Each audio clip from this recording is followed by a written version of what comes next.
Good morning, everybody. Hi, Melissa. Hi, how are you doing? I'm okay. I'm trying to get organized. Truth be told, we we started a conversation backstage, and I think we kind of forgot to look at the clock.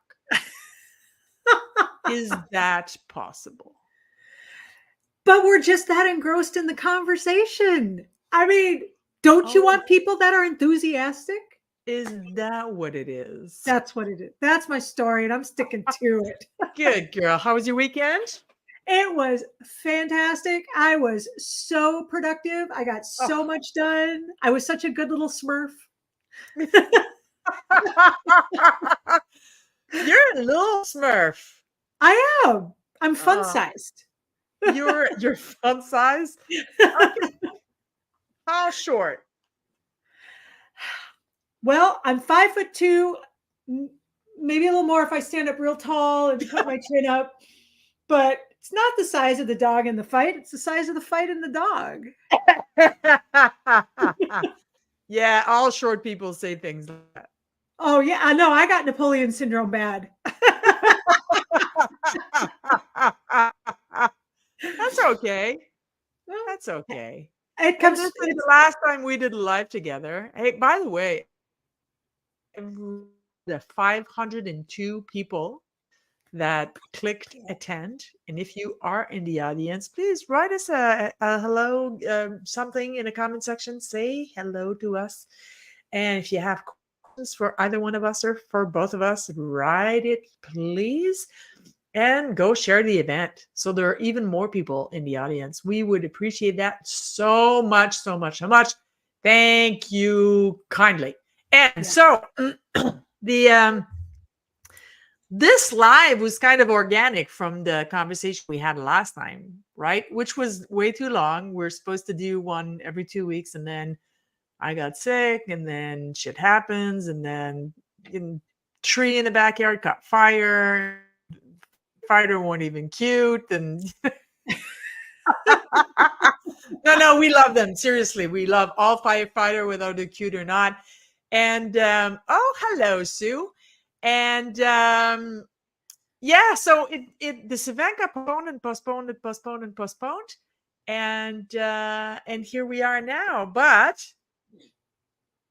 it kind of organically started because at the end of the last live, we brushed on empathy in our family, yes, and we were just talking backstage just now about the fact that there's nothing that triggers us more and therefore needs more empathy than our own family. And it doesn't matter where you come from, doesn't matter what your love language is, it doesn't matter how old you are, what your nationality, which, it's there's nothing more effed up than a family than another family, right?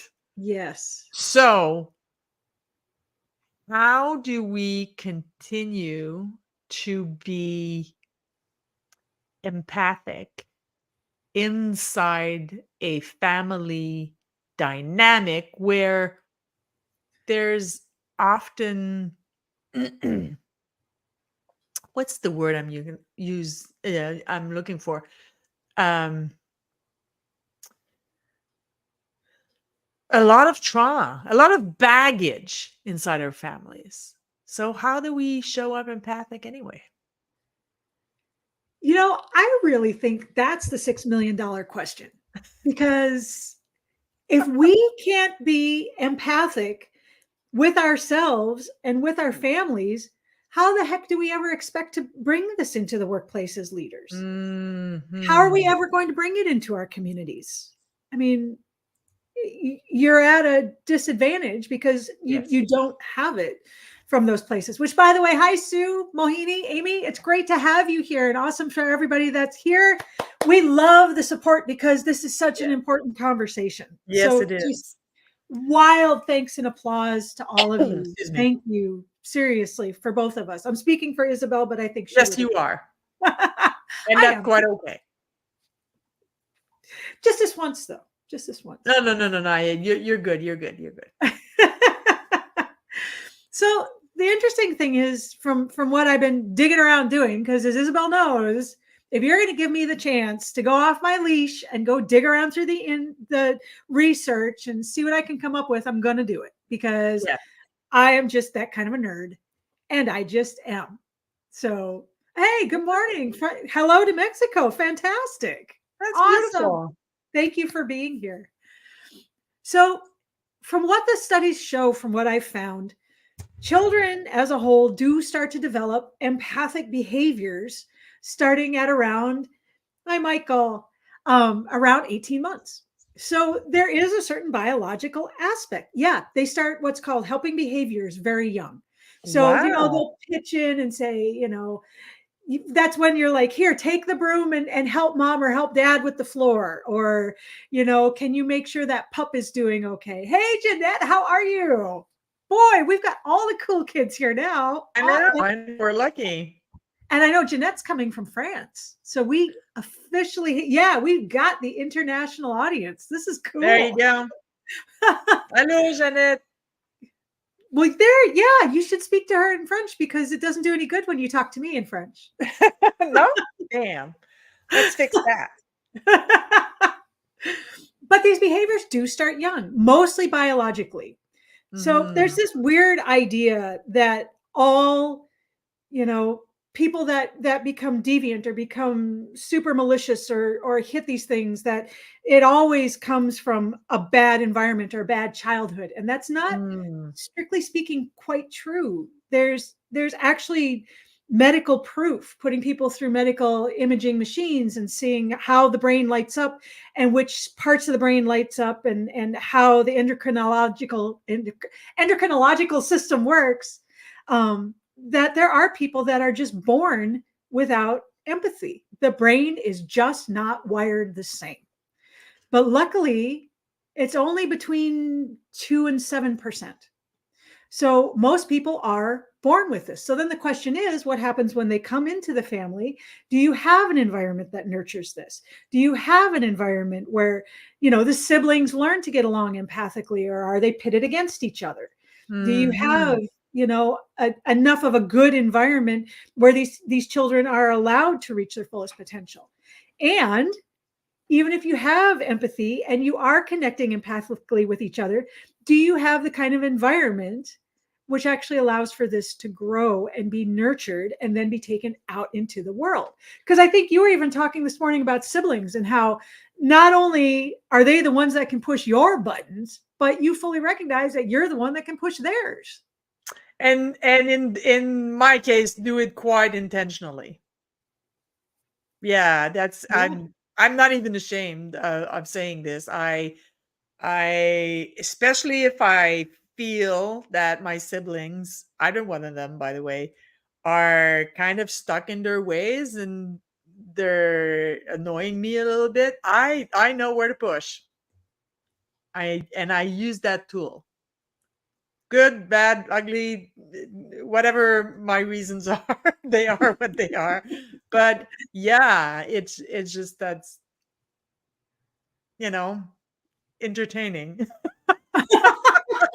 No, no, no. I don't want to sound like I'm a mean person because I truly am not.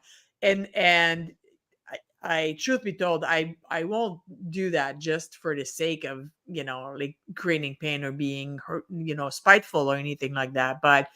Um but yeah, and there's nothing, we were talking about that backstage just now.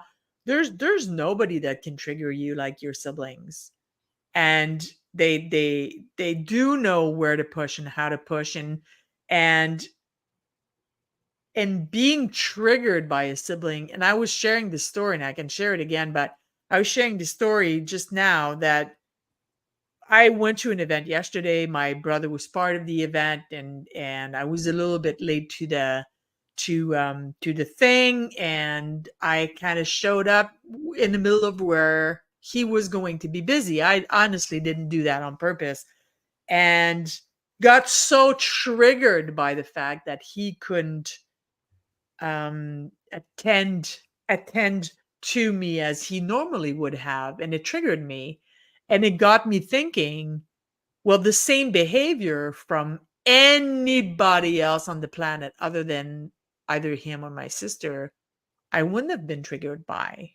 But because it's him and because we have baggage and because there's trauma there and because it's I was triggered and I had to go back inside myself and say, okay, listen, hang on, calm down. Just, this is not, it's not ill intentioned. It's not towards you. He's just doing his thing. But we get so triggered. And I'm wondering if there's a way not to be when it comes to our family. So we do talk about soft skills, and we do talk about empathy, and all of these things are important, and they're important in our lives, and they're important in our businesses, which, are part of our lives. Um, but how do we show that, and how do we bring that when we are in a place of being hurt and being easily triggered? Yeah, that's my Yeah. question.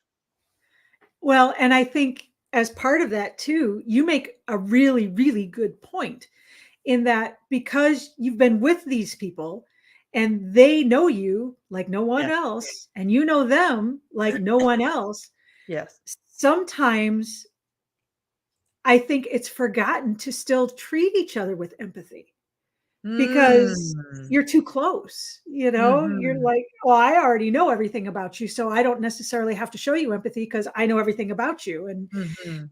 I think sometimes we forget that, and that empathy is a skill because what I teach is that you're tapping into your emotional intelligence skills, but through empathy. So the Yeah. point is that if you're missing empathy, you're never going to reach those other emotional intelligence skills. You've got no cord between the power outlet and the computer. Mhm. And, I can't speak for everyone, but I know for me with my sister, I have one sister and she's amazing. But I will say in our younger years, maybe we didn't have the best relationship. Just, we'll just put it like that. And I think part of that is that I didn't maybe reach out to her with the same empathy, with that Mm. same empathic respect that I would give to strangers just because we were so close. And that's kind of too bad because it's true. She was there the whole time growing up. She knows all the down and dirty stuff, and Yeah. so do I. Yeah. And yet, it took me getting a little older and I'd like to think wiser, but definitely older to have that ability to actually say, yeah, I need to reach out to you with empathy and that empathic respect so that we can use our emotional intelligence skills. And I'm not just expecting from you to give to me, and you're not just expecting from me just because we happen to have spent so much of our lives together. Yeah, and I think the same goes for what I call romantic, monogamous, boring relationships. I'm sorry for the boring. I always add that word because to me they kind of are boring. Um, yesterday, yesterday, just before I went to the event, which was part of the reasons I was late, actually, I went to the store and to get pool supplies, and we're standing in line. There's a lady right before me, and we're standing in line to get our water analyzed, and her husband showed up and literally quite just went like this on her shoulder. I mean, n- not hard, but not gentle either. And kind of asked a question like, well, did you get the answer or whatever? And I was like right behind her. And it kind of triggered me, which is funny because I didn't even think about it until now. It kind of triggered me because I went, holy goodness, I do not want to be part of any kind of relationship where the other person addresses me this way. Where it was like, I understand it can't be always, even in a romantic relationship, but it can't always be, fluff and rainbows and, koala bears and, whatever. Yeah. Um, or no, they were Care Bears, right? Yes. Oh, okay, Care Bears in the 80s, the Care Bears. Yeah. Um, like I understand it Tenderfoot bear. can't be, sometimes you need to get to the point. Okay. Yeah. But the manner in which he addressed his life partner was, to me, the perfect example of why I don't want to be in a monogamous, heterosexual, boring relationship, because I find that I see more of these kinds of interactions between romantic partners than I do the kind of loving way of addressing one another that I wish I could see more often. Am I Yes. making sense? You are, and you're absolutely on point because that's exactly what I'm talking about.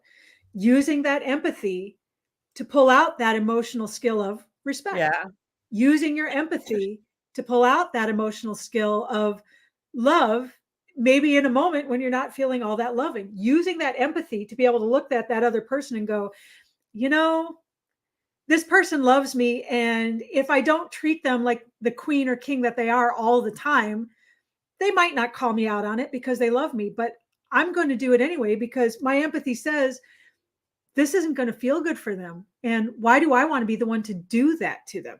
So this is yeah. exactly what we're talking about is using empathy to be able to grab that toolbox of emotional skills.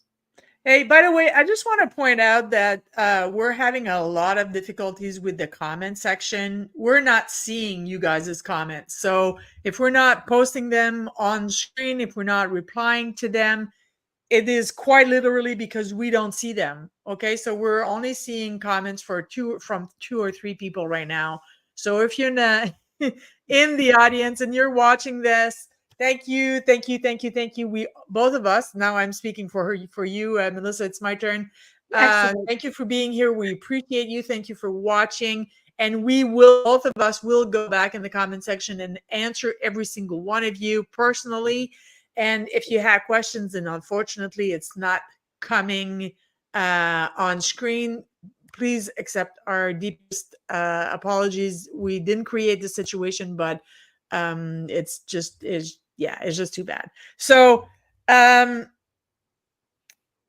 I really wanted to tap into how can we actually, when we are being triggered, when we are in a response mode, when we're in our like I was yesterday with my brother, God loves him because his behavior, his intention was not to trigger me. He was just living his life. He was doing him, but I was, by him doing that, I was triggered. And there's a difference between the two, the guys in the audience. You heard the difference, right? Is he didn't intend to trigger me. He was just doing him. He was Right. doing his thing.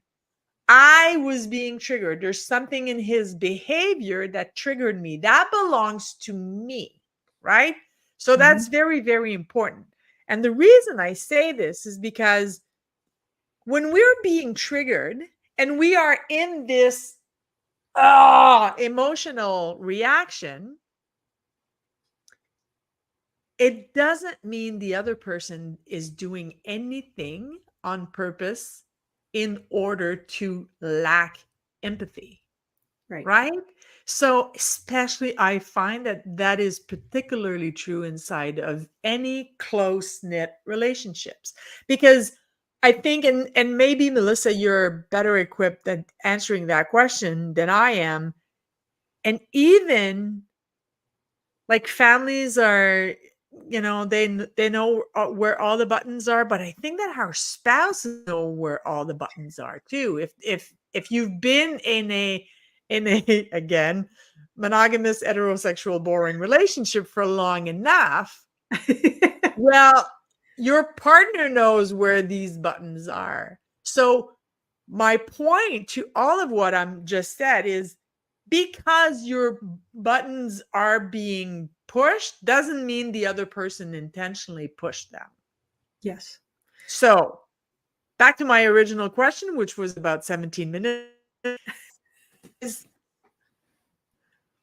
how do we, when we are in a moment of high emotion where we are triggered, whether it was intentional or not, when we are triggered, how do we reconnect to empathy to understand that we're not being pushed on purpose, perhaps?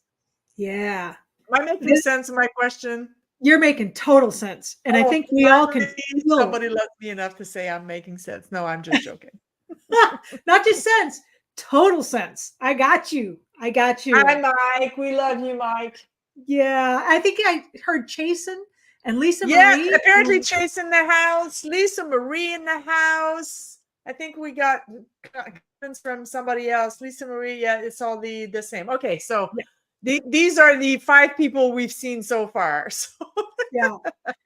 Yeah. I don't know why we're not seeing everything, but it's okay because we will go back on the comments and catch it on the backstage. exactly, and there's unfortunately nothing that we can do. So we're gonna take it as is, and we're gonna think that it's perfect that the way that it is. So what you're talking about is these triggering things. And I think it's pretty safe to say we all have them. If you don't have them, that's when I would start wondering if you're in psychopath territory and you don't have any feelings at all. Yeah. So another subject altogether.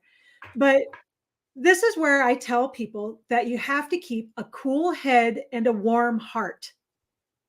Keep a cool head, stop in the situation, actually take a moment and set back and say, okay, am I seeing what I think I'm seeing?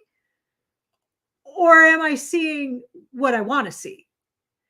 And then have a warm heart. What is this person intending?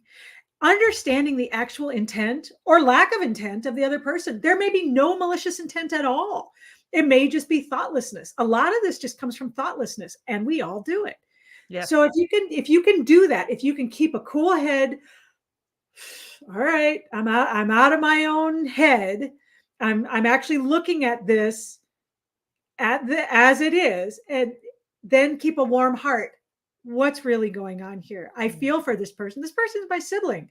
Yeah, sometimes I want to, throw them out in a fire ant hill, but sometimes, they're still my sibling. So what do they really mean? What are they really thinking? What's really happening here? And am I giving them the benefit of the doubt, or am I being quick to jump to judgment? Yeah. you know and this is one of I those skills I'm talking about, that you can actually develop this as a skill, and by learning it and practicing it at home, now you can take it and apply it in the workplace.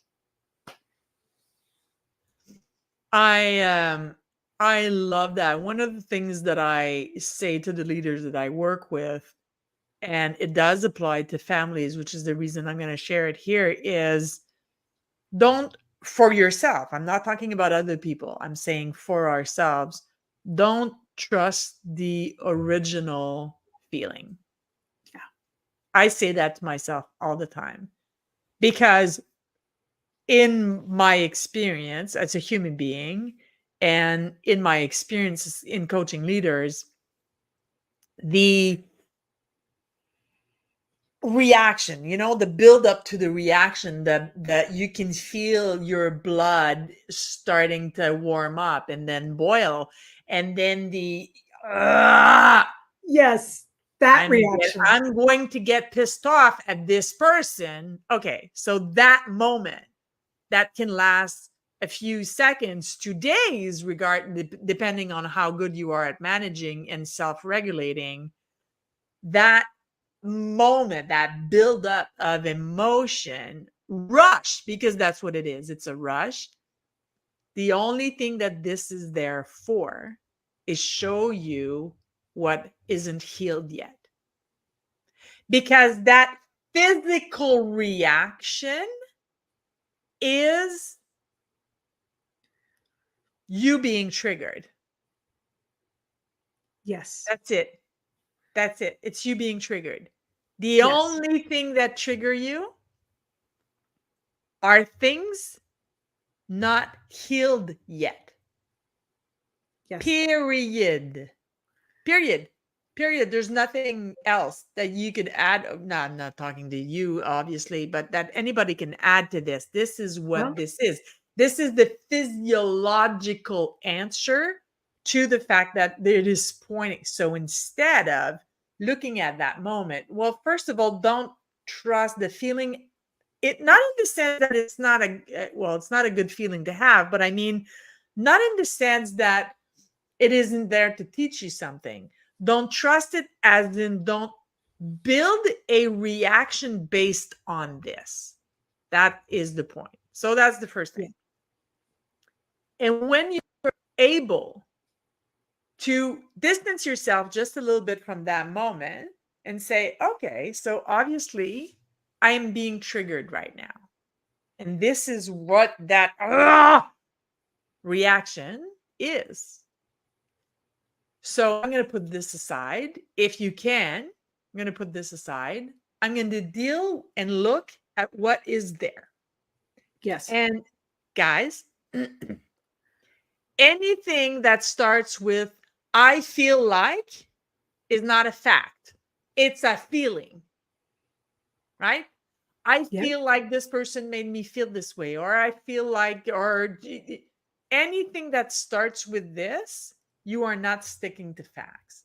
And if you are capable of, and we're going to do an entire show on self reflection, that's going to be our next show in Yes. more than likely 2 to 3 weeks. We'll tag all of yous in the evidence. If you're able to just look at that physical, emotional, physiological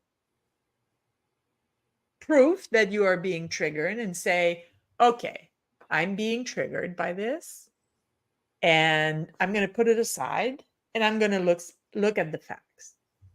Yeah. In my case yesterday, my brothers didn't do anything to me. He didn't. And that was actually what was triggering for me, is that he didn't do anything and I expected him to, right? So when I calmly looked at, okay, so I expected this, he did not deliver, it triggered me. Well, he's Yeah. not responsible for what I think should happen. He's responsible for doing his thing. And when I was able, and sometimes it's really quick and sometimes it takes a long time, but when I was able to calm the half down and look at facts, I stopped being mad and realized that I wasn't mad to begin with. And when I finally was able to actually spend time with my brother, there was no lack of empathy there, right? Yeah. Absolutely. Anything to add? Oh man. Well, I mean, that's such a massive subject. The human relation thing, fascinating, but massive. Because I think that it's exactly what you're saying. If you can just cool off and get that distance long enough to self reflect and say, okay, I feel this and I'm reacting in this way, but why?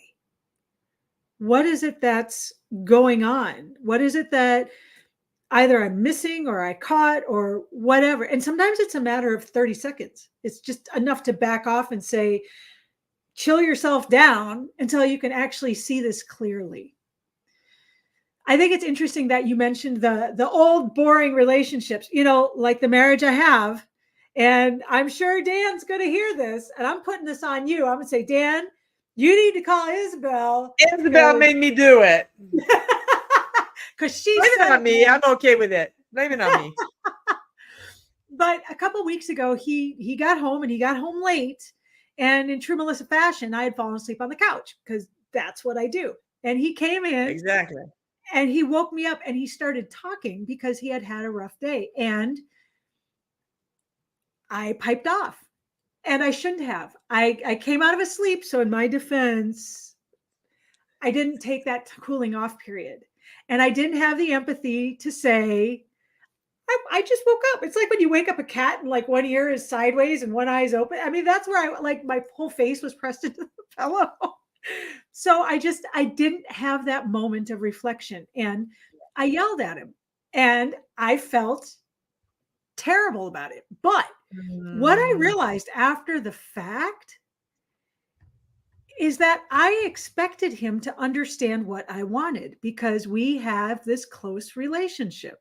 And we mm. do. I mean, he's fantastic. We're like peas and carrots, like sweat socks and gym shoes. I mean, we really are, you know? And so because of that, I expected him to just be able to smell what I needed. And when I didn't get it, then I got mad like a 2-year-old. And the truth of Mm, the matter is, I need to have the empathy to say, yes, you do love me. And yes, we have been through a lot together, but you're still not going to understand everything that's going on up here. no. Because half the Yeah. time, I don't even know what's going on up there. So how can I expect you to do that? Yeah. Absolutely. Absolutely. But it's so easy to be in a reaction, especially and honestly, I love Dan, but honestly, especially if you've got woken up. Okay, so I have a funny story about that. When I was in the military, there was it was a 10-week intensive boot camp was a 10-week program, and you didn't get any days off, and you didn't get to, like go to the mess and have a beer and shoot pool for 6 weeks. And the last week of the entire sixth week, we were what we called in the field. So we were literally sleeping in fucking homemade tents with, and we had such bad weather. Anyway, so it's irrelevant to the story. The point of the story is that our sergeant major, when we got to the field, we'd been training for 5 weeks, 7 days a week, 18-hour days. And we got to the field, he says, I hold nobody responsible for what they do the first 30 seconds after they've been woken up. And I remember looking at him going, that's a strange thing to say. Like, anyway, I didn't think of it. Well, it turns out on the second last day, he went to wake up somebody. That person had been awake for like 30 hours, went to bed, and got woken up 2 hours after. And the moment, and that particular sergeant went to wake him up. And that moment he woke up, he punched him in the face. Oh, oh, No, like across the jaw, Rocky Balboa punch in the face. man. Sergeant fuck looked at him and said, "You have 28 more seconds." Because he did not hold him responsible for the actions he did in the first 30 seconds he was away. He knew, the sergeant knew, and that's, for me, I know it sounds weird, but for me, that was showing empathy. Yes. We know how much we're asking of you. We know how tired you are because we've been there before. We've been in your shoes before. We know what we're asking of you because there was a course before you. We're with you for 10 weeks. And once you graduate and you leave, we're going to do this with another bunch of people. So we know how tired you're going to get, how moody, how in much physical pain you're going to be. And therefore, I am going to show you 30 seconds of grace after you've woken up. And I Yes. think that this applies in our families. where like your husband waking you up, I don't know how he reacted to you mouthing off, but I'm guessing maybe he's a little bit used to it because you've been married for a while and he knows who he married. Yes. Um, but I have just red hair for a knowing, reason. okay, well, this is not my wife. This is the chick I just woke up. Once she gets her, her ducks in a row, she's going to be my wife again. Yes. The red hair is not for show. It is real, and there's nothing I can do about it. It goes right to the core. And he knows this. So, I mean, here I am. I'm supposed to be the empathy coach. I'm the empathy queen. And in that moment, he showed me more empathy than I Yeah. could show him. So, that's that we're all human thing. And what you're talking about with your drill sergeant is totally right on, because what he did is he used empathy to Yes. connect to that emotional intelligence of understanding. He used empathy to be able to reach into that emotional intelligence toolbox and say, I need a chisel, a hammer, and a roll of duct tape. And and then be able to use it to make things better, as opposed to, the stuff that can be done to cadets by people in higher up positions, which are not very nice. No. I think it changed a lot in the past. I mean, that was 1989, but yeah, I think it from what I understand, it has changed a lot in the past 3 decades. But yeah, no, that was Yeah. not See, it and was not again, fun course. There's a reason there was an age cap to being in the military. yeah. But again, people have this idea that empathy is this fluffy bunny soft thing. And No, I no, mean, no. we're talking about a military guy. We're talking about a hardcore career Oh yeah, military guy. yeah, and a drill sergeant and a military career, and like yeah, Yeah. he was a hardcore instructor. He was extremely tough on us, and we used to call him Sergeant Push Up because that was his favorite thing. He'd get to the platoon and he'd say 3 words: assume the position, and that meant Ah, down, drop. drop. Yeah, Yeah. This was not a yeah. fluffy. I can tell from, your 45-second story. This is not a fluffy, No, touchy-feely kind of no, guy, no, no, no, no, no, no. I don't think he knew feelings existed. but he knew how I to think use empathy. yeah, but he was still a nice guy too. I mean, I there was the job and there was this, Yeah. the persona of the job, and yeah. Yeah. Well, so Yeah. many times in leadership, you get this idea that you're not supposed to show empathy because it's soft. Yes. And I don't know about you, but for a lot of us that had baby boomer parents or older, we kind of got the same thing from our parents. From my True. dad. My dad was a career military guy. So Yeah. you don't show weakness. You don't show, you Emotion. are, yeah, in control, in command, no emotion, exact same Yeah. kind of thing. Yeah. And, it just, empathy is beyond that. You should still be able to show this and have this, and it's not weak in any way. It doesn't show weakness, it doesn't show soft, it doesn't show No. any of that nonsense. It's a tool that's made to be used, and it's an extraordinarily sharp and effective one. It's Monday morning, I'm allowed. Hey, you're allowed any bloody day of the week. Yeah. No, I think that when it comes to our families, it's extremely we're so easily triggered, right? We're Yeah. so easily triggered. And I've said that to friends. There is a lot of when I say a lot, I mean a lot of things that most of my close knit friends can say to me that my sister never can because I won't take it from her because I still have baggage with her. I still have unresolved trauma. And it's not from the lack of trying on both parts, by the way. I'm not, I'm not saying I'm the victim in this. It's just it's the nature of what family does. And Yeah. that's when we are built and we're designed and we're more than likely that's where we experience our first trauma, and that's where that's where everything comes from.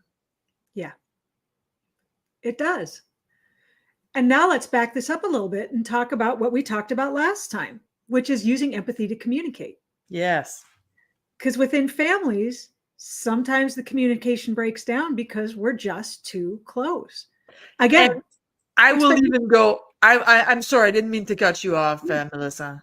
no, go I was ahead. just going to say, I'll even go one step further. In most families, there is no communication. Yeah. I've said this online, offline, with you, in private, everywhere, because that's who I am. I am a professional shit disturber. That is who I am. So there is nothing that I am unable to say. Nothing.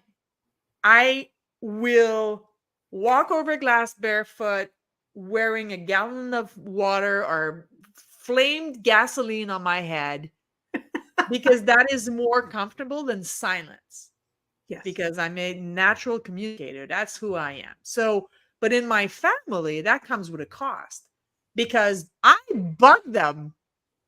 I bug them.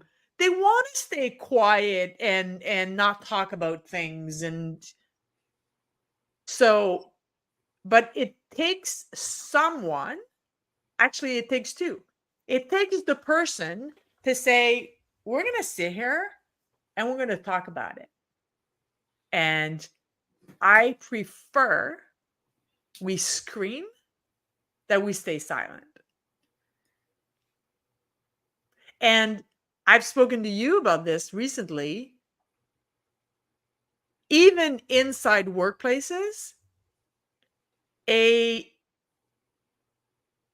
employee or a team member that is being ignored will disengage from their work, like 90% will Yeah. disengage from their work. An employee that gets yelled at, only 40% will disengage from their work. There's nothing worse than being ignored. Nothing, nothing, nothing, nothing, nothing. So it's the same thing when inside a family. If I sit there and I go, okay, so we're going to talk about, by the way, guys, there's an elephant. It's right there. We're going to talk about it. I bug the hell out of all of them. I know that. I bugged the hell out of my dad. I bugged the hell out of my sister. I annoyed the bejesus out of my brother. I bug my stepmom. I bug everybody. I bug Mike in the audience. I bug everyone, because I cannot leave things unsaid.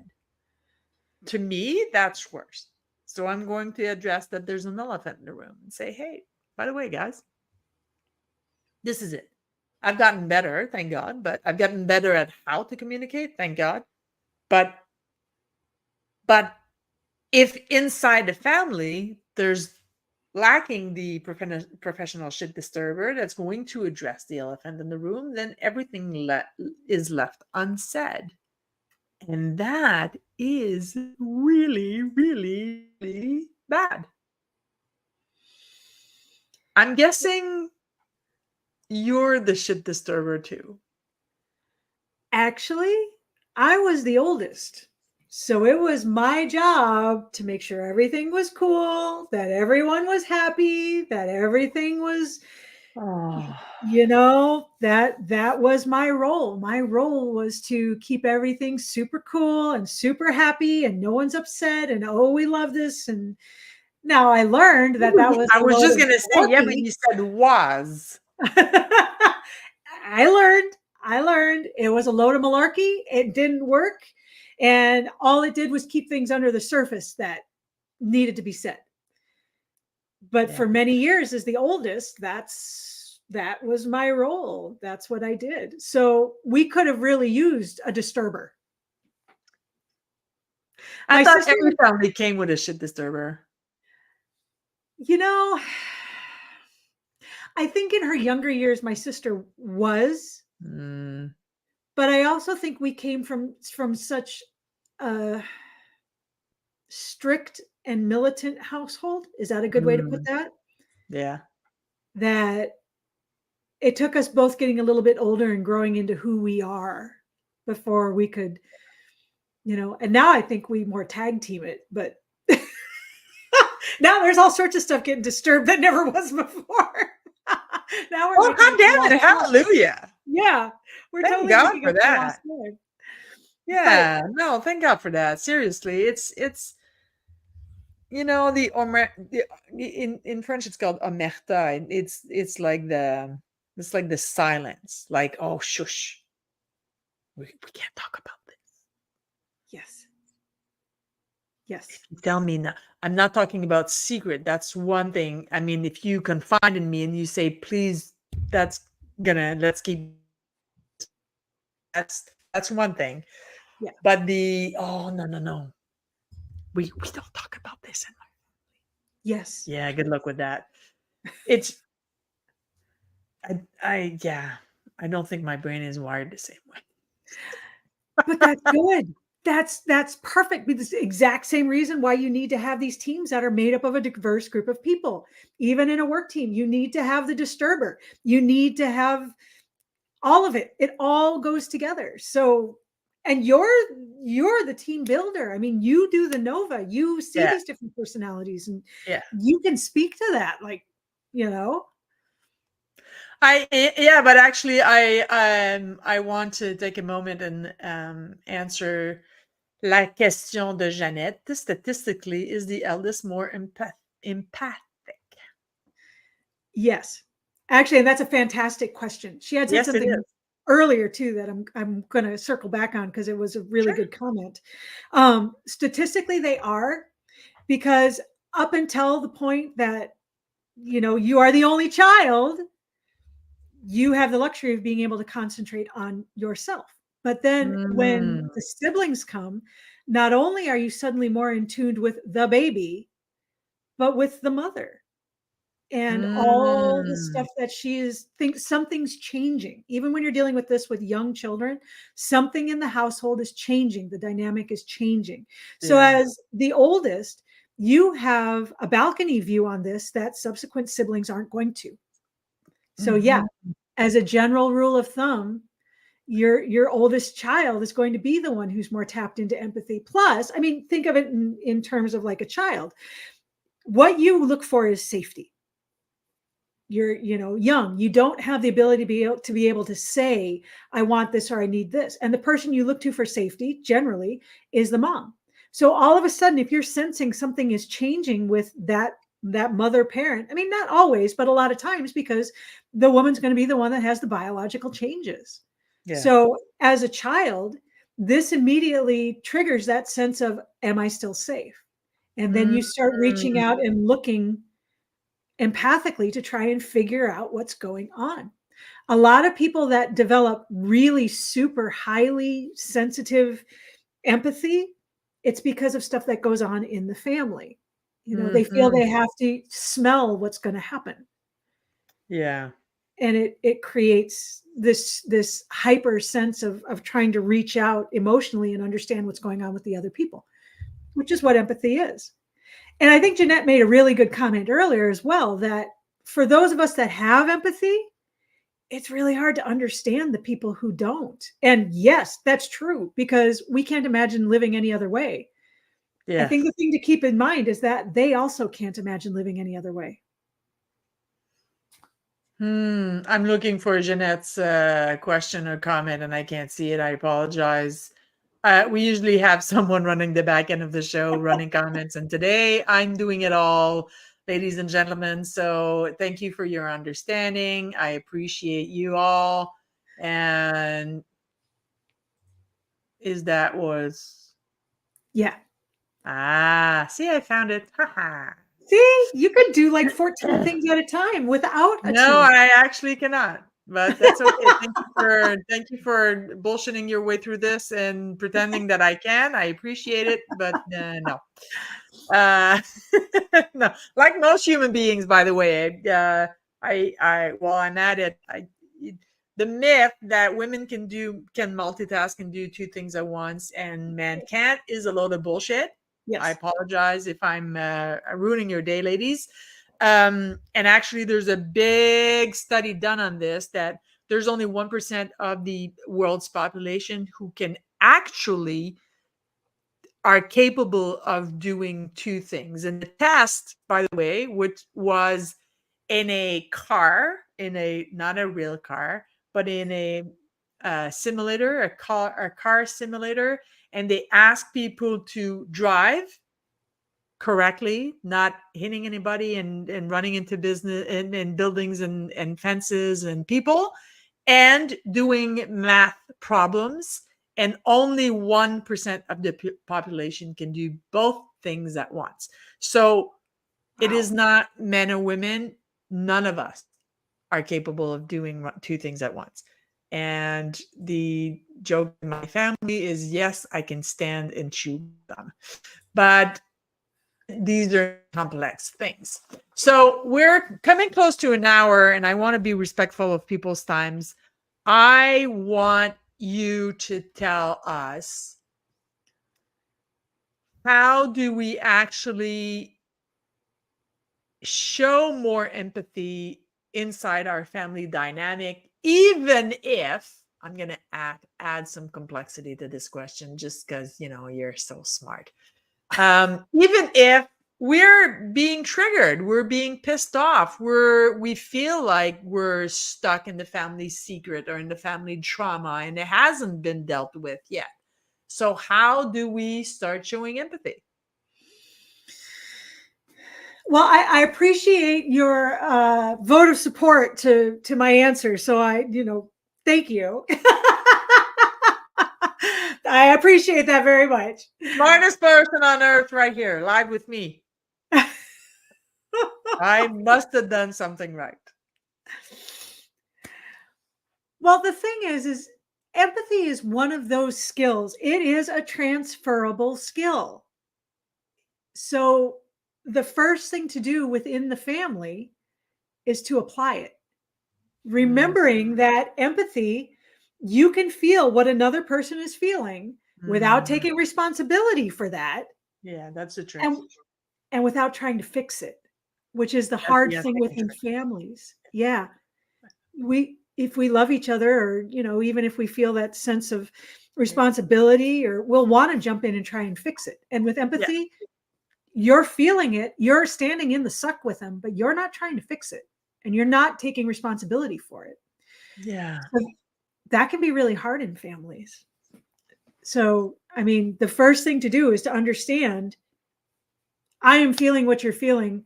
I am not taking responsibility, and I'm not going to fix it, but I am going to be here to understand what's going on Mm, with you. The second thing that I think a lot of people miss is that empathy can work both ways.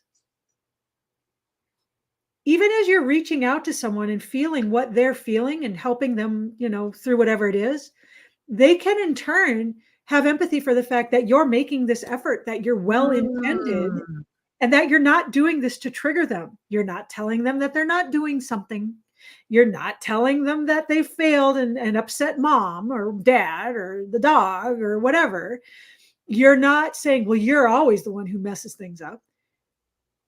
It's both ways. You're well mm. intended and you're trying to help. You're not there to push their buttons. You actually mean well. And then the last thing, oh, go Go ahead. ahead. No, no, no, no. Go ahead. Well, just the last thing, we're coming back to keep a cool head and a warm heart. Yeah. Step back and take a moment before you react. Go ahead. What were you going to say? I was just gonna actually, what you were sharing, what it kind of woke up for me is, it just you just need to, I think it all starts by wanting to. Yeah.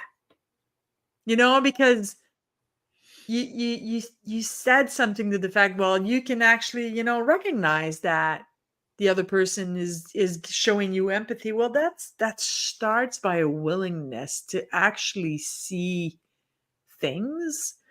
And I often say that with the teams that I work with is, stop seeing the Disney version, see what's there.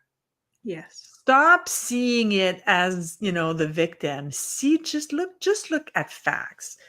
And, like I was saying a little earlier, anything that starts with, yeah, but you made me feel, any sentence with the word feel in it, you're not looking at facts.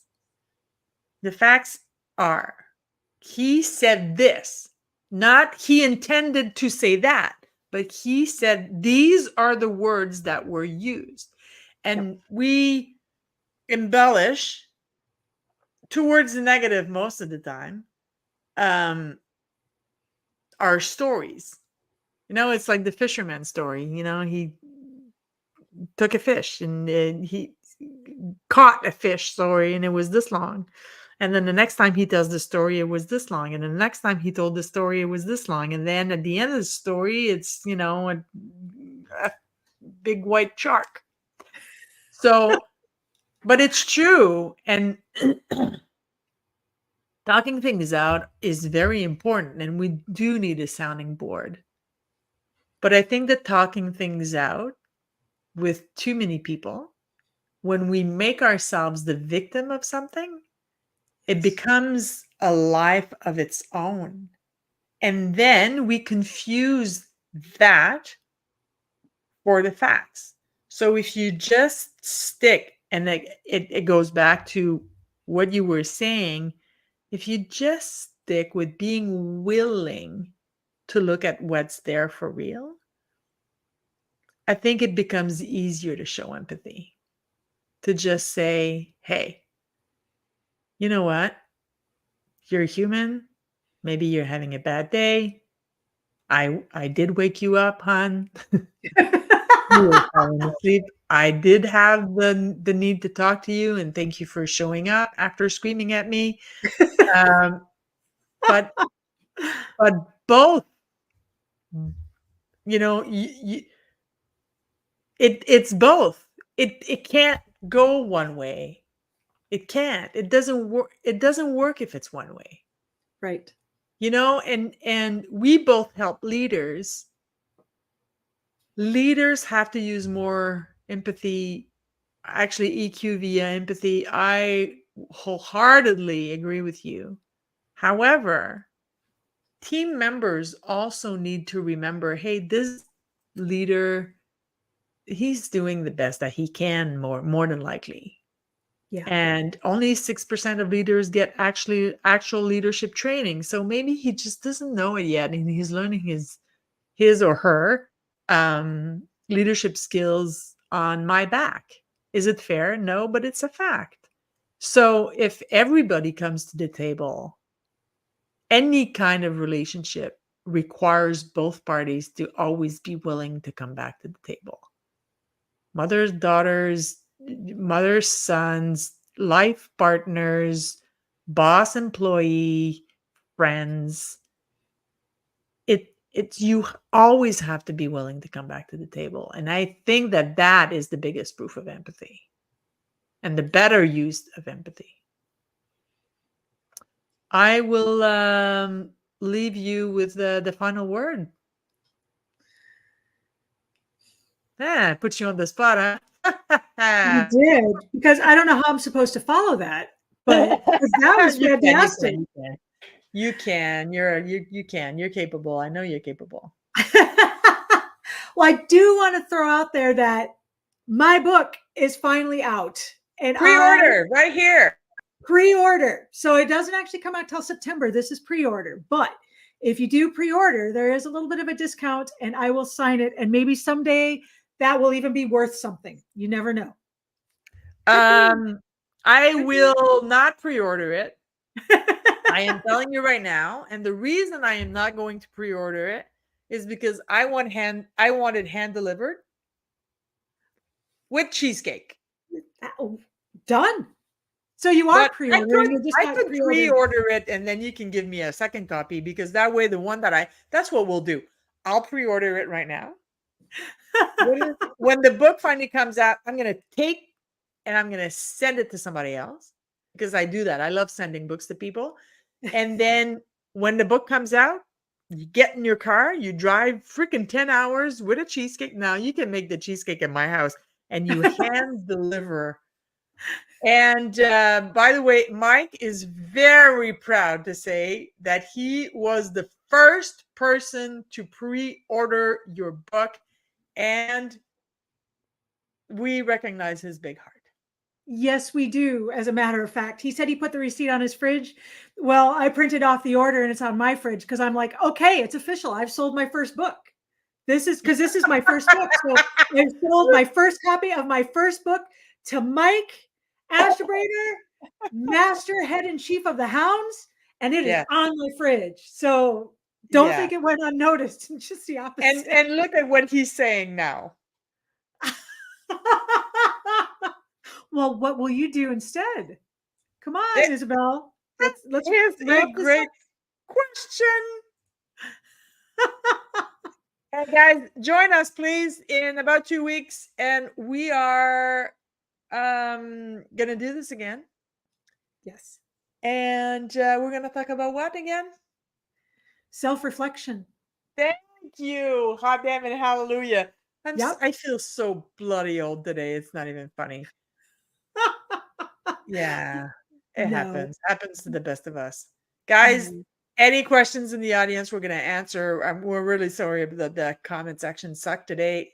It just, that's the nature of the beast. There's nothing we can do about it. But we're gonna both personally go and say hello and thank you in person. Well, no, in comments. Anyway, I don't know how to finish that sentence, so we better end the show now because this is just gonna go down. Keep a cool head and a warm heart. As usual, appreciate you. You're my sister from another mister, and I will see you in about 2 weeks. Bye, everybody. Bye.